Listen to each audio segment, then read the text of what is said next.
diz que quando ela chega cansada, depois de um dia de trabalho, de ter adquirido uma propriedade, olha o que o texto diz, que as servas já estão dormindo, os filhos já estão na cama, mas a lamparina da sua casa está acesa.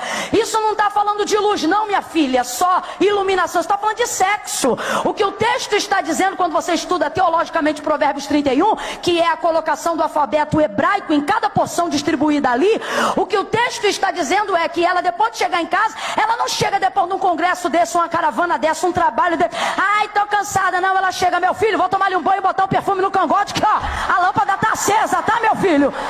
Essa mulher arrebenta, ela é a mulher ideal.